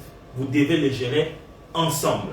Ce qui signifie que vous ne pouvez plus réfléchir que l'argent soit le pouvoir de l'homme et que l'argent soit le pouvoir de celui qui travaille. Non, l'argent c'est le super pouvoir de votre famille. Ne te dis pas je suis super homme, j'aide mes parents, j'aide mes frères, super homme à la rescousse, tu vas chez les oncles, chez tout le monde. Ce super pouvoir-là n'est plus à toi seul, il est à vous deux. Parce qu'à un moment dans la vie, tu n'as pas de super pouvoir. Mais à un moment dans la vie, c'est elle qui a le super pouvoir. C'est l'autre qui ne travaille pas qui a le super pouvoir. À ce moment-là, devrait-il mettre ça au service de démontrer ses capacités là où il va, où on doit, autant les problèmes nous viennent collectivement, autant les solutions doivent être résolues collectivement. Tu ne peux pas prendre les ballons et essayer de marquer un but en oubliant que dans ton camp, il y a un gardien. Ne te dis pas parce que le ballon est entre mes jambes, c'est un exemple que j'essaie de donner aux hommes, hein, ils comprennent. C'est pas parce que j'ai le ballon seul que je ne suis pas dans une équipe. C'est que je ferai du ballon. Quand je le perds, le ballon que j'ai perdu, ça peut rentrer chez moi quand même. C'est ce qui s'était passé ce jour-là. J'ai perdu le ballon et chez moi c'est raté, c'est entré comme un but. J'ai le ballon, je l'ai donné n'importe comment et chez moi c'était revenu comme un but. En matière d'argent, premier élément fondamental, souvenez-vous, vos besoins vous touchent tous. Du coup, la conséquence, c'est que vos ressources doivent être aussi connues ensemble, n'est-ce pas? Oui. C'est très important parce que vous savez, en matière d'argent aussi, ça dépend des personnalités. Et mon mari était le genre, bon, ça m'étonne même aujourd'hui parce qu'il a changé. Il était ce genre de personne qui ne sait pas dire non. Alors, il est, comme il a dit au début, quelqu'un qui se sacrifie. Il peut tout manquer pour satisfaire d'autres personnes. Et il ne se rendait pas compte. Souvent, les gens abusent de ces personnes. Ils le savent, ils disent, il ne résistera pas. Et pourtant, ils ne savent pas quels sont ces efforts qu'il a fournis. Il s'est même sacrifié pour leur donner. Les gens jamais te diront, c'est bon, on a pitié de toi aujourd'hui. Non, ils savent que tu ne sais jamais dire non. Ils vont continuer à demander. Sans se poser la question, comment tu vis, comment tu t'occupes de ta famille. Ils vont te, comme un vampire, on va te sucer du sang. Donc c'est un peu ça. Alors, ce n'est pas de la mauvaise foi. Il faut planifier les choses. Nous avons nos familles, nous avons des personnes à aider. Il faut les planifier. Nous ne disons pas que parler ensemble, mettre les finances ensemble, ça veut dire ne plus donner, ne plus venir en aide aux gens. Ce n'est pas ça.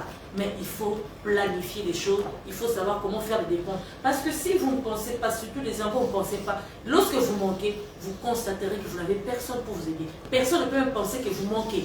Parce que les gens savent que c'est vous qui donnez à tout le monde, donc vous manquez jamais. Personne ne pense pas vous donner un petit crayon, même une petite tomate.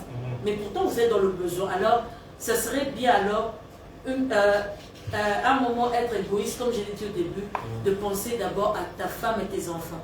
Les gens qui te demandent tout le temps, ils ont leurs femmes, ils ont leurs activités, mais toi, quand tu manques, ta femme manque, tes enfants manquent. Comme tu l'as dit, c'est collectif. Ce n'est pas qu'une question, ce n'est pas individuel. Alors, quand les besoins sont là, c'est les besoins collectifs, on doit les régler. Alors, lorsque nous travaillons, le mari travaille, moi je travaille, j'ai un salaire, mon mari, dans notre cas, moi j'apporte de l'argent, mon mari travaille, moi je travaille. Bon, dans notre cas, il a toujours beaucoup d'argent plus que moi, mais nous parlons, nous mettons l'argent ensemble, nous savons comment faire, comment dépenser. Bien ce mois-ci, on ne dépense pas, on sacrifie telle chose pour tel but. Ça c'est très important. Alors, quelques conseils, puisque les minutes ne sont pas toujours en notre faveur. Premièrement, vulgariser toutes les ressources de la famille et les dépenses. Dites tout ce que vous avez comme entrée. À un moment, on est arrivé à un moment où on devait tout dire. C'est-à-dire, pas qu'on ne disait pas tout, mais on devait prendre même les imprévus. C'est-à-dire même les choses qu'on ne peut pas calculer, qui ne vient pas chaque fin du mois. On s'entend seulement que, écoute, voici, même quand tu pars en chemin que quelqu'un te fait un cadeau, voici ce qui doit se faire. Voici comment ça doit se passer. Voici comment on doit gérer. Voici, ça vient d'où? Quand tu as de l'argent dans tes poches, ça vient d'où généralement? Dans un couple, il est important de se dire quelles sont nos sources financières. Et aussi se dire quelles sont nos dépenses. Généralement, le problème qu'il y a, c'est dans les dépenses d'ordre familial. C'est-à-dire, les dépenses qui me viennent par ma famille ou les dépenses qui viennent par sa famille. On se dit, ah, j'ai une famille nombreuse, ils font trop de demandes. Dans ce couple, je risque de paraître comme celui qui fait plus de demandes. Allez, c'est logique. Si elle vient d'une famille de 4 personnes, moi je viens d'une famille de 13, franchement, vous voulez vraiment qu'on s'attende aux mêmes demandes? Non, pas du tout. Les nombres de personnes à aider ou bien les nombres de personnes avec qui doivent collaborer, de mon côté, ce n'est pas les mêmes nombres chez elles. Ce qui veut dire qu'on ne veut pas avoir honte de cette réalité. On résoudrait mieux ce problème quand on le met à table et qu'ensemble, en tant que couple, on sait, voici là où ça rentre, voici là où ça sort. À partir de ce moment, on sait comment bien sécuriser les entrées pour que les sorties se fassent aussi de la bonne manière. Mais ceci est décidé en matière de gestion, comment on affecte les dépenses. À quoi sert le salaire de Nadège? À quoi sert mon salaire? On dit, bon, le salaire de Nadège sert à l'épargne. On ne touche jamais à ça. C'est ça l'épargne. Mon salaire sert à payer la maison, à s'occuper de telle chose. Si on a des entrées en tant que musicien, c'est pour que ça fasse ceci, c'est là. C'est-à-dire que vous connaissez vos entrées, mais vous les affectez d'après les dépenses. Vous savez que les dépenses de telle chose viennent de là, les dépenses de telle chose viennent de là. Dans certains couples même, on nomme les responsabilités. On dit, toi, tu es chargé de payer avec ton salaire, tu es chargé de payer les minervois des enfants. Non seulement que c'est l'argent pour ça, mais dès que j'ai l'argent au travail, je sais que c'est moi. Donc dans le couple, on doit poser la question, tu as payé les minervois ou pas? Ça devient carrément ta responsabilité financière. Et aussi, vous devez penser à demain. En matière d'argent dans un couple, pensez à demain. Ne vous remplissez pas d'habits, des choses qui vous coûtent encore, qui sont dérisoires. Épargnez. Quand on dit penser à demain, ça veut dire épargner. Vous ne serez pas toujours capable de produire la même chose, surtout aux hommes. Puisque nous pensons que l'argent, c'est un peu notre production, notre compétence, l'âge passe, vous mûrissez dans la tête, vous faiblissez dans le corps. Alors, l'âge passe, tout le monde ne fait pas un travail d'esprit, c'est-à-dire un travail d'intelligence, qui fait que plus tu as vieilli, plus tu as de l'argent. Non. Certains font des travaux qui sont totalement liés à leur force, à leur énergie. Alors, pensez à demain. Gardez pour que demain, quand vous avez moins d'efforts, vous ayez quand même plus d'argent. Gardez pour que demain, il y a des choses, vous pouvez vous en passer aujourd'hui. Vous n'êtes pas obligé. Gardez, pensez beaucoup à demain. Quand vous pensez à demain, ça ferait qu'aujourd'hui, vous pouvez bien planifier, les vacances de l'année prochaine. Au lieu de se dire, bon, j'ai de l'argent, on va en vacances. On ne va pas en vacances parce qu'on a de l'argent, on va en vacances parce qu'on a projeté, préparé cela. Et enfin, investir dans le bien-être de l'autre. L'argent que vous avez, l'argent que vous obtenez dans le couple, c'est pour investir dans le bien-être de l'un et de l'autre. Alors ça, c'est très important. Je dois parler de ça en deux volets. Premièrement, le bien-être de l'un et de l'autre signifie la femme travaille, l'homme travaille, pensez à l'autre.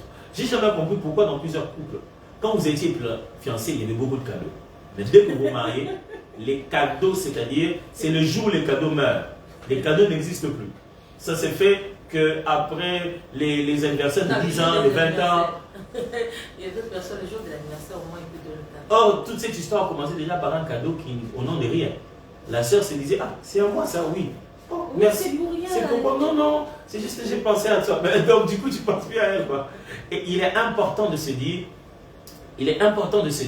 qu'est-ce que c'est que j'ai, comment ça fait du bien à l'autre.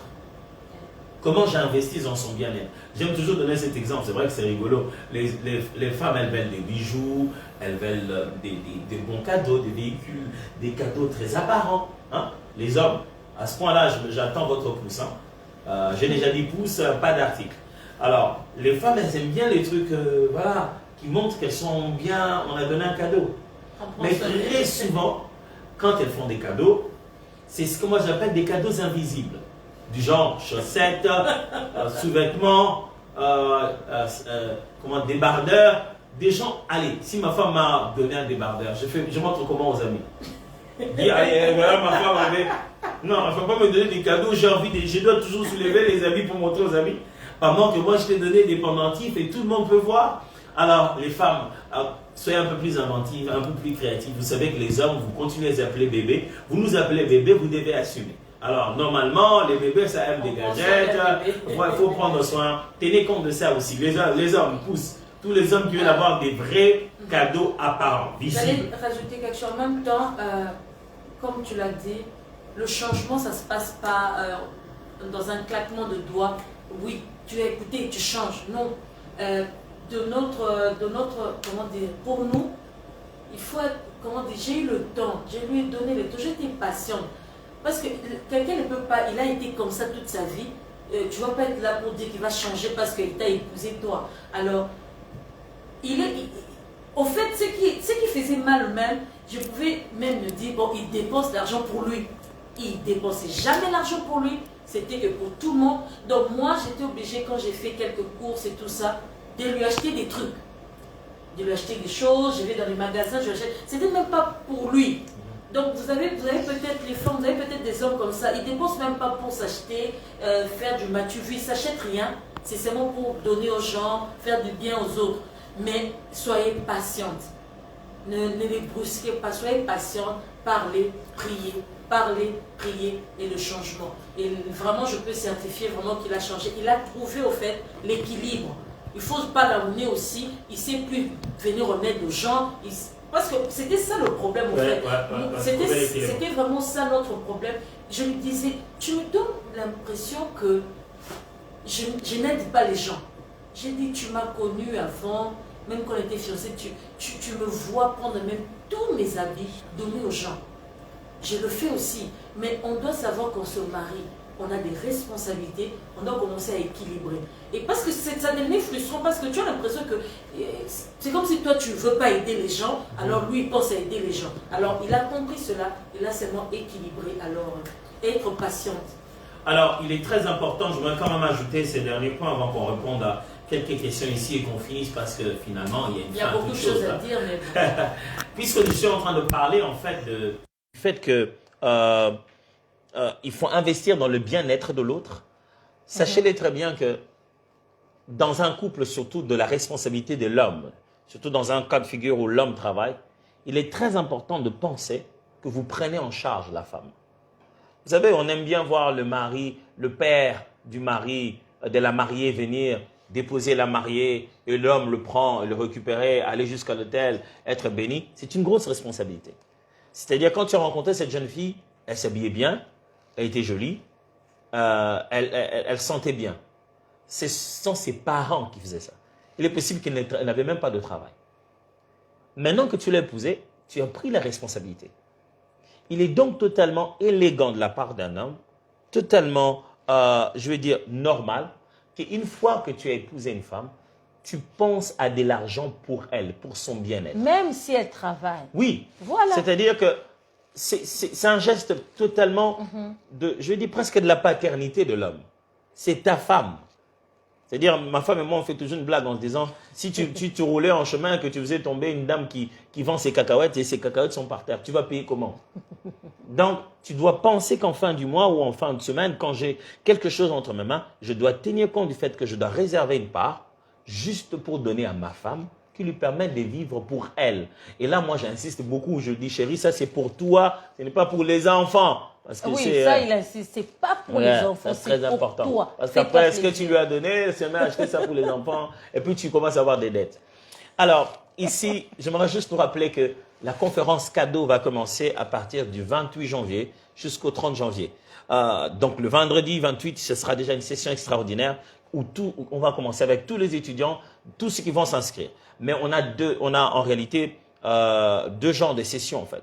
On a une session qui commence dès 15h à 17h30 et une autre session qui commence dès 19h à 21h30. Ce sont les heures de Kinshasa. Donc, vous pouvez vous inscrire pour l'une ou l'autre de ces deux sessions. Mais le vendredi 28, le vendredi de départ, on devra s'inscrire, on va faire une session collective. Et à partir de samedi et puis dimanche, on pourra se séparer en session de 15h à 17h30 ou de 19h à 21h30. On a 3 sujets importants qu'on voudrait parler avec vous, n'hésitez pas de rester sur nos pages, de voir les affiches, de regarder ces éléments-là et de très vite vous inscrire et très vite vous aurez les éléments nécessaires et préparez vos notes pour pouvoir commencer cette session-là. On a quelques questions ici. Je me demande si on va les lire ou si on devrait faire encore une vidéo spéciale pour ces questions. Mais quelqu'un dit, comment arriver à communiquer pour gérer certaines tâches ménagères lorsque les deux conjoints travaillent, mais leur revenu ne leur permet pas d'embaucher une aide ménagère? Je donnerai notre exemple. Quand on s'est mariés, on n'avait pas assez de moyens financiers pour embaucher quelqu'un, travailler à la maison. On n'était qu'à deux. Alors, moi, j'étais même étonnée. Bon, surtout moi, je suis africaine, je suis congolaise.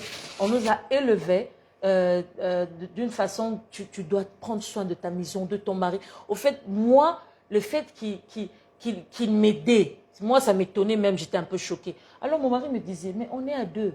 Pourquoi tu veux te tuer à la tâche comme si le fait que tu sois marié, tu es puni et tout ça. Il me disait toujours, si j'avais besoin que quelqu'un me prenne en charge, j'allais embaucher quelqu'un, je n'allais pas me marier. Donc, je ne t'ai pas épousé pour que tu viennes commencer à faire les travaux et t'épuiser. Alors, comme on n'était qu'à deux, la maison, elle était propre. Quand il était là, le soir, on sait faire ceci, la vaisselle est toujours propre, on lave le soir à deux, ensemble. Bon, ce sont des très bons moments parce qu'il faut en profiter en même temps, une parenthèse, il faut en profiter parce que quand ces gens-là viennent, ces gens-là viennent dans votre maison, ça devient compliqué. Alors, ça devient que ça ne soit plus une corvée. C'est un plaisir, vous le faites à deux, vous jetez de la mousse, vous faites des bisous, vous faites votre vaisselle. Ça ne ressemble plus à une corvée.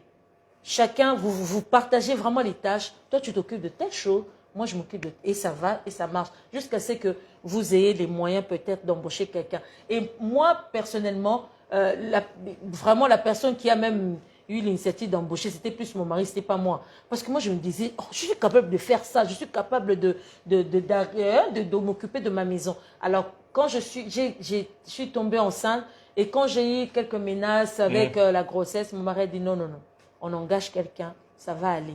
Et ça, malgré que je travaille, lui il travaille, mais ce n'était pas assez suffisant pour les dépenses à la maison. Alors on s'est sacrifié, on se disait, on fait ensemble. L'homme a été là pour m'aider. Ce n'est pas le genre, il vient, il met ses jambes sur la table pour dire je suis rentré, je suis fatigué. Il y a à manger sans mettre la main à la pâte. Non, il était là pour toujours aider, pour alléger sa femme. Alors, je trouve que c'est... Alors, comment aborder le sujet de pouvoir équilibrer ça, quoi? Pour bien dire à l'autre qu'on doit travailler ensemble, je pense qu'il faut montrer les faits. Tant que, en fin de compte, c'est toi qui as tout travaillé en cuisine, tu es tout fatigué, tu es toute fatiguée, et lui, il a le résultat, demain matin, il va demander encore. Pourquoi? Hier, tu as tout fait. Tu as fait et les assiettes et tout. Et tu t'es aussi occupé de lui au lit, tu as tout fait. Pour lui, c'est bon. Le lendemain, il vient, tu fais ça tout le temps. Alors, c'est quand les faits commencent à crier de soi-même que ça aide, que c'est une introduction à la conversation. Quelqu'un qui vient et qui se rend compte que tu as travaillé, tu as fait ci, tu as fait cela, tu as préparé la nourriture, tu dis, bon, vraiment, j'ai tout préparé pour toi, je suis obligé de te laisser manger seul parce que je dois aller dormir. Pourquoi tu vas dormir si tôt? Parce que si je continue à travailler à la manière dont je travaille, et si je m'attends à ce que tu commences à me toucher la nuit, il faut qu'à un moment donné, je réussisse à dormir. Il y aura la phrase « je suis fatigué ». Voilà. Tu vois, quand il commence à se rendre compte que non, mais en fait, on dirait qu'il y a vraiment quelque chose. Je me souviens à un moment donné, on arrivait très souvent en retard à l'église. Moi, j'étais tout fâché. Je dis, chérie, on arrive un peu trop juste à l'heure. Moi, je veux qu'on ait... Mais je ne me rendais pas compte que on avait plus... Il y avait des enfants. Ma femme ne se préparait pas qu'elle seule. Il fallait préparer aussi les enfants. Je dis, mais je dis, mais qu'est-ce qu'il faut faire? Il m'a dit, mais moi, je ne dois pas seulement être prête. Je ne suis pas en retard, en fait. C'est après s'être occupé des enfants que je dois me préparer. Et puis, je me suis rendu compte que, ah non, ben, tiens, on va se donner un coup de... Qu'est-ce qu'il faut faire aux enfants? Ok, chaque matin, quand il faut partir, quand il faut faire des choses pareilles, les tâches sont claires. Celui-ci réveille les enfants, l'autre les lave. Quand tu les laves, tu leur montres où aller se manger pendant que l'autre fait ceci. Au bout d'un moment, on a commencé à partir. Je pense que quand on se rend compte que les tâches ménagères ne sont pas la responsabilité individuelle d'une personne, mais ce sont le besoin réel du couple, on réussit à avancer. Qu'est-ce que la communication Qu'est-ce qu'est la communication? C'est raconter à son partenaire ses échecs, ses réussites et problèmes rencontrés pendant la journée. Est-ce que c'est ça communiquer dans un couple? Quand on dit, voilà, communication dans un couple. Ce n'est pas ça, on en a parlé. Oui, déjà, on a eu le temps d'expliquer très bien. On a eu le temps d'expliquer, mais c'est toujours bien lorsque chacun revient de ses activités, de son travail, d'échanger, de parler. Oh, ma journée, comment était ta journée? C'est pas de la politesse, c'est vraiment, il faut savoir comment ça s'est passé ta journée. Il peut te dire, non, j'ai rencontré telle difficulté. Ça fait partie de cette communication. Savoir au moins dans quelles circonstances, dans quel univers il a évolué aujourd'hui. Ça fait du bien, tu sais le comprendre. Il y a certaines choses, tu ne seras même pas dur avec lui ou avec elle. Après, tu sais, non, elle a eu une journée longue, il a eu une journée très longue. Je ne sais pas faire des caprices en ce moment. Je sais que je vais plutôt même le gâter. Je vais plutôt vraiment, le mettre à l'aise pour qu'il se sente bien parce que sa journée a été vraiment très chargée. Ça, c'est très important, de se raconter sa journée. Ça fait partie de la communication, ça fait partie du couple. Mais ce n'est pas ça, la communication seulement. Ça. Communiquer, c'est faire connaître les pensées qu'on a dans son cœur et dans son esprit à l'autre et trouver le moyen pour qu'il capte exactement le même message. Alors, comment dialoguer dans un couple si vous êtes en désaccord sur un sujet? Alors, le dialogue sur des sujets sensibles, c'est un dialogue sensible. Vous vous souvenez au début, on vous a donné quelques astuces pour améliorer la communication dans un couple. On a dit une chose, les lieux changent les humeurs. Quand vous changez d'endroit, vous pouvez changer bien, vous pouvez aborder des sujets même un peu plus sensibles. Oui. La mauvaise chose à faire, c'est essayer de toucher tout le temps à là où ça blesse parce que toi, tu veux qu'on en finisse. Hier, quand on en parlait, il a semblé détourner le sujet. Je vais y revenir encore aujourd'hui. Non. Ne forcez pas l'autre comme ça. Parce que le temps que ça vous a pris, vous, à digérer, à intégrer ce sujet-là dans votre tête, peut-être que c'est la première fois qu'il entende cette chose présentée de cette manière. Il doit avoir le temps. Vous savez, vous restez en tête, vous savez très souvent, ça c'est une chose qui arrive très souvent avec les femmes. Quand la femme a déjà quelque chose en tête, elle a déjà dit qu'elle veut en parler, elle veut en parler. Elle veut trouver des moyens d'en parler. Mais regardez les femmes, vous vous souvenez que le jour où on est venu vous dire qu'on vous aimait, vous nous avez dit donnez-nous le temps. Donnez-moi le temps de réfléchir. Pourquoi? Parce qu'en réalité, vous n'avez pas à 100% associé déjà les faits de cette manière. Ou bien même si vous avez pu déjà nous voir venir, vous n'êtes pas à 100% à arrêter sur ça. Ou alors, vous n'avez jamais vu venir. Et vous avez besoin de commencer à vous habituer à cette idée, à commencer à nous regarder autrement qu'un frère de l'église. Et quand vous amenez une nouvelle idée chez un homme, c'est exactement comme le jour où il vous a demandé la main. C'est-à-dire que si ce n'est pas une chose qu'il a conçue comme ça dans sa tête, il a besoin de s'habituer à cette idée-là. Il a besoin d'entériner cette nouvelle pensée. Mais généralement, vous venez chez l'homme comme un solutionnaire. Voilà l'idée, tu dis quoi? Et quand l'homme n'a rien à dire, on a l'impression qu'il a fait ça exprès. Il est quand même, moi je le vois faire beaucoup de choses ici, moi je lui dis, il sait qu'il ne sait pas quoi dire. Les femmes, il y a des jours où les hommes ne savent vraiment pas quoi dire et c'est normal. C'est-à-dire qu'on ne sait pas quoi dire. Quand je te dis que je ne sais pas quoi dire, je ne sais pas quoi dire. C'est vrai. Des fois, les femmes se disent, comment ça tu ne sais pas quoi dire?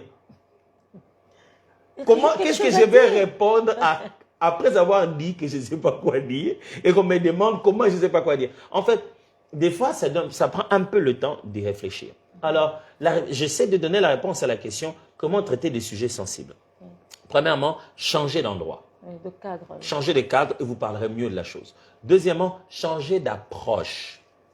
Ne dites pas toujours, écoute, je veux qu'on parle de la chose dont on avait parlé la dernière fois. Vous revenez un dossier. Peut-être que tout le problème, c'était la façon dont on présentait ça comme dossier. Mener des gens des questions qui peuvent le conduire à petit à pouvoir répondre à la même question. Changer aussi d'approche. Et puis après, trouver un moyen calme, paisible, de lui faire sentir à quel point le sujet est important. Oui. Mais une chose qui est un grand secret, quand ça commence à fâcher dans tout le temps, dans tous les sens, abandonnez d'abord le sujet. Mettez d'abord de côté. Ça, c'est la chose qu'on a trouvée, ma femme et moi. Parce que quand le sujet commence à... ça mène l'attention, on dit, OK, on n'est pas obligé d'en parler maintenant. Laissons passer d'abord. Comme certains disent, la nuit porte conseil. Mais donnons-nous un peu le temps de baisser de nos émotions et prendre le temps de regarder la chose avec l'angle de vue de l'autre. En se disant, bon, il a quand même poussé des bons arguments. Mais si on continue à argumenter là, ça commence à devenir une guerre de pensée. Chacun essaie de formuler très bien sa philosophie et on ne sait même plus si c'est pour le couple ou c'est juste pour l'orgueil humain de pouvoir se dire j'avais eu raison ou j'avais eu tort. Alors, les temps qu'on rentre chacun un peu en pause ou pendant une semaine, on rencontre certaines réalités, on va finir par se dire « Ah tiens, elle avait raison ». Très souvent dans notre couple, avant que je lui donne la parole, il nous est arrivé plusieurs fois de se rendre compte que parce que finalement, elle l'a vu là-bas ou je l'ai vu là-bas, on a finalement eu gain de cause. C'est-à-dire, quelque part, elle dit « Ah, tu sais chérie, j'avais vu, tu sais, maman Viviane m'avait dit exactement la même chose que tu m'avais dit là. » J'ai envie de dire « Ah, finalement, elle t'a dit la même chose. » Donc, tu sais, elle avait dit, vraiment, je trouve, elle est bien là, elle est super intéressée par la même chose que moi j'avais dit. Mais elle est maintenant super intéressée. Alors, quand les sujets sensibles, ne croyez pas que c'est vous qui allez avoir raison. Si c'est vraiment important, il faut qu'ils se rendent compte de l'importance. C'est la même chose aussi. Demain, je viens, je dis à chérie, j'ai une superbe idée, je voudrais faire, je viens là comme un Magellan qui a découvert je sais moi quoi. Mais elle est en train de me regarder et dit, mais c'est tout ce que j'étais toujours dit non, de faire. Mais parce que dans le sujet, en essayant d'avoir raison, on risque de détruire tous les restes des climats de la vie du couple. Et prenons conscience que certaines choses, l'autre peut le comprendre sans moi. Voilà. J'allais donner une astuce aux hommes. Vous savez, nous les femmes, peut-être vous avez des choses à reprocher à votre femme, vous voulez vraiment quelque chose, mais elle est toujours dans son quotidien, dans le train-train de la vie. Surtout si vous avez des enfants, c'est toujours enfants à gauche, à droite, peut-être le boulot. Elle n'a même pas le temps pour elle. Changez-lui de cadre seulement. Vous allez voir cette femme, tout ce que vous avez demandé des années, comment elle va, comment elle va embrasser ça. Changez-lui de cadre. Moi, je dis toujours, mais toi, tu es très intelligent. Des fois, pour rien. Chérie, on va passer 2 nuits comme ça. Maintenant, je le connais, je dis, qu'est-ce qu'il veut? Donc, au fait, quand vous changez de cadre, vous vous sentez libre même. Il y a certains sujets qui fâchent, certains sujets que vous ne vouliez pas aborder, mais ça se passe aussi facilement. Changez de cadre. Emmenez-la ailleurs. Emmenez-la, sortez-la de son quotidien. Sortez, parce que les femmes stressent aussi souvent. Sortez-la de son quotidien. Vous verrez cette femme-là, écoutez toutes les choses que vous aviez pris la peine de dire toutes ces années, comment elle va assimiler ça en 2 nuits. Ça va aller changer de cadre. Et en même temps, on a dit, à part changer de cadre, c'était quoi encore? Pas changer de cadre pour la solution. On est sur la question de comment résoudre, comment parler d'un sujet sensible. On a dit changer de cadre, mais on a dit aussi, des fois quand ça devient tendu, donnez-vous le temps, laissez passer un moment, jusqu'à ce que le temps revienne encore et que vous puissiez avoir l'opportunité d'en parler. Laissez vraiment le temps. Au fait, c'est pas que, bon, on n'en parle pas, mais chacun a une attitude un peu colérique ou bien en train de bouder. Non. Nous, personnellement, quand vraiment on dit que ces sujets, on le laisse. La vie redevient normale. On sait qu'il y a un point là qu'on n'a pas réglé. On reviendra pour en parler, mais la vie reprend son cours. On vit très bien. Mais même vous, les femmes aussi, je vais donner quand même une astuce aux femmes. Dieu nous a donné de l'intelligence. Dieu nous a donné, mon Dieu, une façon de faire. Tu laisses passer les temps. Tu sais que tel sujet, c'était pas très bien. Tu laisses passer les temps. Un jour là, à l'occasion de rien, tu mets seulement la tête ici, là, tu touches ça, tu pars, tu dis, au fait, tel jour, je ne sais pas, peut-être je me trompe, il y avait, tu vois, moi j'ai cru que tu t'étais fâché par rapport à tel sujet, et puis il te dit, non, c'était pas ça, tu avais mal compris. Si c'est vrai, tu avais mal compris et tout. Vous abordez ces sujets, tu te tonnes même que ces sujets qu'il avait fâchés, il l'a pas fâché ces jours-là. Une manière de faire. J'ai raison, tu peux avoir raison, mais trouve des astuces, trouve la manière, le quand, le comment, ça compte beaucoup dans un couple. Et la règle d'or dans un couple, ce n'est jamais vouloir avoir raison. Exact. Il n'y a que le couple qui avance. Il ne faut pas essayer d'avoir raison. Quand vous essayez d'avoir raison, c'est que vous êtes encore un représentant dans un couple. C'est-à-dire que vous représentez une philosophie dans votre couple, lui aussi ou elle aussi représente. Vous êtes devenu maintenant le couple. Il n'y a pas de raison, il n'y a que quelque chose qui permet au couple d'avancer. Nous sommes très heureux que vous ayez été nombreux à partager ce moment avec nous. Nous voulons partager la dernière partie de ce moment. Je nous rappelle que du 28 au 30, nous allons commencer cadeau, qui est la conférence sur l'adoration. On va passer des très bons moments de louange et d'adoration, mais surtout des moments d'enseignement, d'échange. Les sujets de cette année sont exceptionnels. On aimerait être capable de faire plusieurs fois cadeau cette année parce que les années passées, on n'a pas réussi à le faire. Alors, on aimerait que vous puissiez vous inscrire au plus tôt que possible parce que les inscriptions vont s'arrêter au bout d'un moment. On doit savoir à combien de personnes on doit, avec qui, comment on va former les salles. Et je répète qu'il y a 2 possibilités de session, donc de 15h30 à 17h30 et puis de 19h30 à 21h30, heure de Kinshasa. Donc, vous aurez toutes les informations sur nos pages, restez connectés. Mais pour la fin de cette session, j'aurais quand même voulu que Maman Nadège et moi, nous fassions un petit moment de prière, si cela ne vous dérange pas. Si vous êtes d'accord avec ce temps de prière, pouce et flamme, comme vous savez, flamme pour les femmes, pouce pour les hommes. C'est juste pour que nous puissions prier. Nous allons prier pourquoi? Voici les sujets de prière. Nous allons prier pour que le Seigneur vous permette de ne plus chercher à avoir raison dans votre couple. Que chaque sujet de votre couple fasse évoluer les couples et non pas donner raison à quelqu'un. Qu'il n'y ait pas des héros, des philosophes qui ont gagné tous les arguments. Que vos échanges ne soient pas des disputes, mais que vos échanges soient des investissements dans le couple. Nous allons prier pourquoi? Nous allons prier le Seigneur pour que maman n'ait pas pouvoir dans votre maison. Il ne faut pas que le sujet de tout le jour, ce soit l'argent, l'argent, l'argent, l'argent. Il ne faut pas que le sujet le plus compliqué de votre foyer soit l'argent. Votre foyer ne peut pas être dirigé par maman. Il doit être dirigé par Dieu, qui est amour. Et que le Seigneur donne à chacun de vous la confiance en matière financière vis-à-vis de l'autre. Quels que soient les échecs qu'on a vus de l'autre dans le passé, on soit capable de pouvoir lui donner encore une opportunité pour demain. On va prier donc à tour de rôle. Oui. Vas-y d'abord. Seigneur, merci pour cette soirée. Merci pour toutes ces personnes qui nous suivent. Ma prière, c'est la restauration de couple. Nous savons que tu l'avais dit.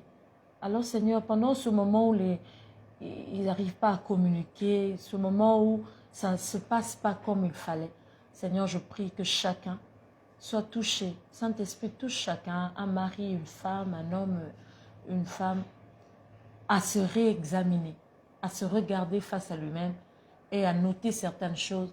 Parce qu'il y a toujours des choses qu'il faut changer. Il y a toujours des choses qu'il faut commencer maintenant, dorénavant, à faire. Alors je prie pour ces couples, que ces couples arrivent à s'évaluer d'abord soi-même et à avoir le temps de se mettre ensemble et de parler. Parce que dans un couple, on l'a répété ici, ce n'est pas qui a raison, qui a tort. Nous gagnons ensemble, nous perdons ensemble. Alors le but, c'est que nous gagnons et avancions. Seigneur, aide cet homme, aide cette femme à ne plus voir, à ne plus s'attendre à avoir raison, qu'on applaudisse, mais à regarder l'avenir. Seigneur, je t'en prie, fais-le. Seigneur, je t'en prie, pense les blessures, certaines attitudes, certaines paroles ont pu blesser les uns les autres. Seigneur, je prie que tu saches, que tu penses les blessures. Je prie, Seigneur Saint-Esprit, que tu apaises un cœur. Je prie, Saint-Esprit, que tu redonnes de l'espoir à un couple, que ce couple sache que c'est possible que les choses changent. C'est possible. Je prie, Seigneur, même si ça se passera pas spontanément, mais je prie, Seigneur, donne un cœur qui est patient, à attendre, à parler, à prier, mais à se dire, ça va changer. Amen. Seigneur, fais-le. Père, je te prie au nom de Jésus, que ce sujet sensible de l'argent ne devienne pas le Dieu qui est adoré dans la maison. Que les cartes bancaires ne deviennent pas au centre de leur foi. Que le compte bancaire et les chiffres ne deviennent pas moteurs de la vie du couple. Que Dieu reste au centre. Qu'ils aient comme n'ayant pas. Qu'ils possèdent comme ne possédant pas. Mais qu'ils ne mettent pas tout leur cœur dans l'argent. Que l'argent ne devienne pas la porte d'entrée de d'autres péchés, comme le mensonge, comme l'hypocrisie, parce qu'on veut tellement cacher des choses, la gestion de sa belle famille, de sa famille. Père, je t'en prie, que l'argent ne puisse pas commencer à tuer le couple. donne à chacun de parler librement, sincèrement de l'argent et que le couple finisse par trouver leur façon de gérer personnellement l'argent qui ressemble aux valeurs bibliques et qui mettent chacun à l'aise et qu'aucun de deux ne devienne l'esclave de l'autre. Jésus prend ta place dans le couple et non l'argent. Jésus prend ta place dans le couple et non les problèmes. Jésus prend ta place dans le couple et non autre chose. Nous prions que Jésus soit le maître des couples. Dans le puissant nom de Jésus, nous prions ici, nous disons Amen. Amen. Nous disons merci à toute l'équipe de AEN qui est ici et ailleurs, et partout dans le monde, ils sont partout. Oui. Merci à vous tous, l'équipe de AEN, et merci aussi à Touch My Dream qui nous aide tout le temps dans tout ce que nous sommes en train de faire, tout ce qui concerne la déco, ainsi de suite. Merci à toute l'équipe aussi de Philastélie d'Exaucement qui de plus en plus voudrait s'investir dans toutes les communications. Ils ne veulent pas nous lâcher. Ils disent qu'ils veulent aller partout avec nous et voir tout ce que nous sommes en train de faire. Merci à vous qui continuez toujours à nous suivre. Et voilà, si avec la musique, nous chantons des refrains, ici, nous chantons de couplets, parce que c'est la vie de couple. Voilà, que Dieu vous bénisse et à la prochaine fois. À la prochaine, merci.